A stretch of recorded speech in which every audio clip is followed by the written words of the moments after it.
Why does it take longer and longer to get anywhere in Portland? Getting stuck in traffic is money down the drain. Why are some of these streets so unsafe for pedestrians? Congestion means more pollution, doesn't it? I feel like I spend more time in traffic than with my kids.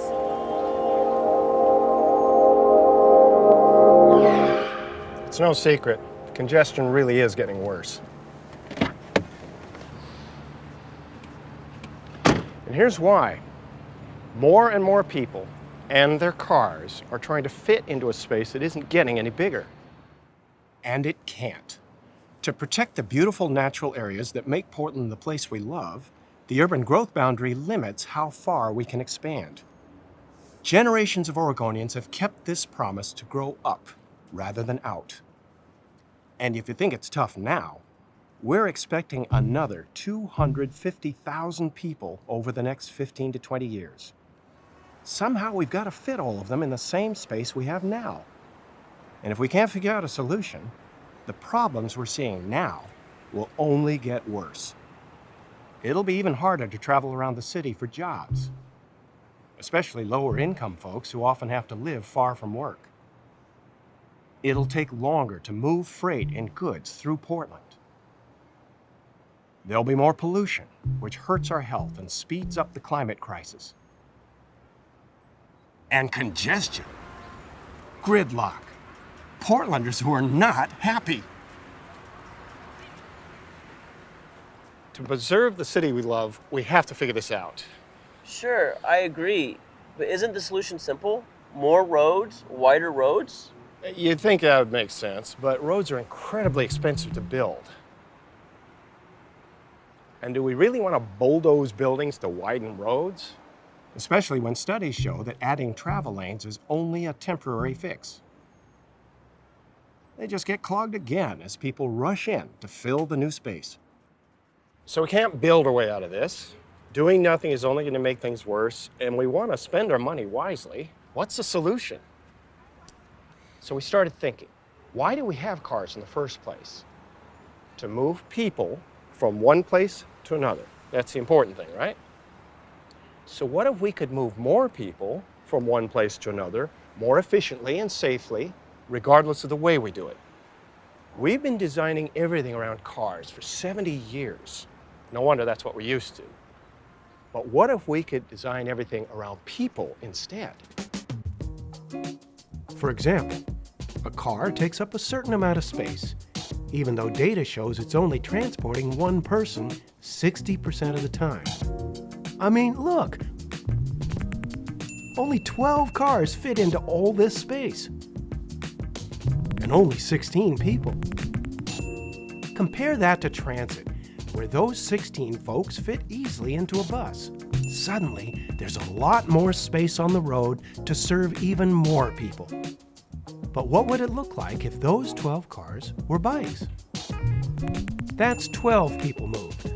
Not quite as many as our cars carried, but they free up even more room than transit to move people in the vehicle lanes. Or how about 12 people walking? Talk about using space efficiently.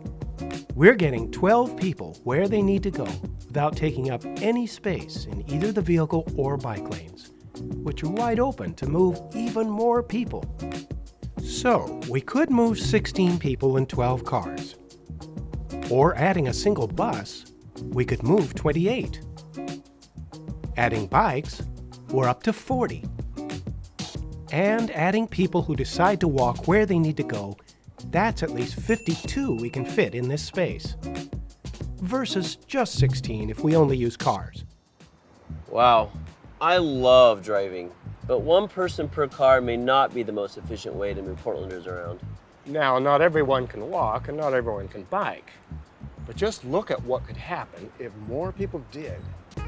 That would free up space on our existing streets so those who have to drive can get to jobs and opportunities more easily. Freight can get where it needs to go quickly and efficiently, keeping our economy humming. We get cleaner air and help slow the dangerous effects of climate change. And that's a lot more people we can help get where they're going without spending a ton of money to build more roads. Okay, that makes sense on that street, but we're a city of about 650,000, set to grow to 900,000 in the next 20 years. I mean, will it work on that scale? Well, we have a pretty good idea that it will, because it already has.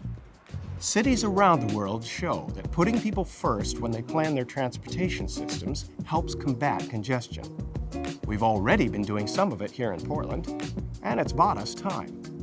Our data shows Portland congestion would be significantly worse if we hadn't made these changes. So it's pretty clear, if we use the space we have more efficiently, we get more room on our roads and more people where they want to go. Everybody wins. Our transportation system plan, created with input from thousands of Portlanders, is our roadmap to get us there. And it basically boils down to this: use the right tool for the job. So for longer trips, the best and most efficient tool is clearly transit. So we'll focus on making bus and rail travel faster, more economical, more convenient, and more reliable. For trips of 3 miles or less, we saw bikes can really move a lot of folks without taking up much space.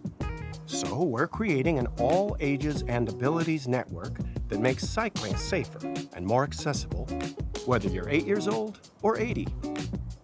Finally, for trips a mile or less, to enjoy places in your neighborhood or to catch a bus, we'll make walking easier and safer. And that leads to the other key part of our strategy. If the places you want to go are closer, it makes it easier to walk.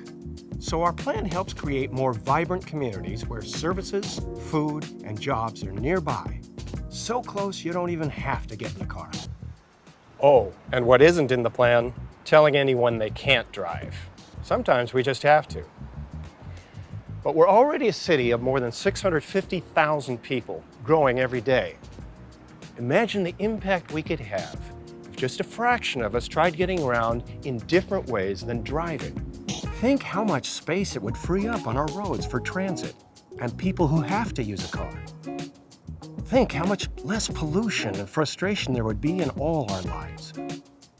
With cleaner air, friendlier people, and everyone getting where they need to go, think how much more Portland could be. Putting people first is how we get there.